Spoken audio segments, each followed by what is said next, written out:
প্রতিবেশী দেশ ভারত যেভাবে সীমান্তে পুশিনের চেষ্টা করছে তা যথাযথ নয় বলে মনে করেন স্বরাষ্ট্রমন্ত্রী সালাউদ্দিন আহমদ। দুপুরে রাজধানীর ওসমানী স্মৃতি মিলনায়তনে মাদকদ্রব্য নিয়ন্ত্রণ অধিদপ্তরের অনুষ্ঠান শেষে সাংবাদিকদের তিনি একথা বলেন। যদি কোনো বাংলাদেশি সে দেশে থাকে তাহলে পররাষ্ট্র মন্ত্রণালয়ের মাধ্যমে তালিকা দিলে তা যাচাই বাছাইয়ের মাধ্যমে পদক্ষেপ নেওয়া হবে বলে জানান মন্ত্রী।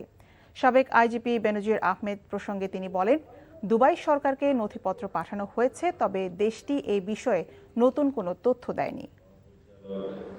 জেলা প্রশাসন এবং অন্যান্য আইন প্রয়োগকারী সংস্থার এটা বর্ডার ইস্যুটা দুই দেশের মধ্যে সবসময় একই রকম অবস্থায় থাকে তেমন নয়। আমরা পুশিন ঠেকানোর জন্য সতর্ক আছি। আমাদের বিজিবি খুব প্রশংসনীয় কাজ করছে। যেহেতু পশ্চিমবঙ্গে একটা নির্বাচন হয়েছে, নির্বাচন পরবর্তীতে নতুন ওখানে স্টেট গভর্নমেন্ট আসীন হয়েছে, তাদের কিছু হয়তো নির্বাচনী এজেন্ডা ছিল, সেই হিসাবে হয়তো তারা এটা প্রদর্শন করতে পারে যে তারা বিদেশি নাগরিক থাকলে করবে, ফেরত পাঠাবে।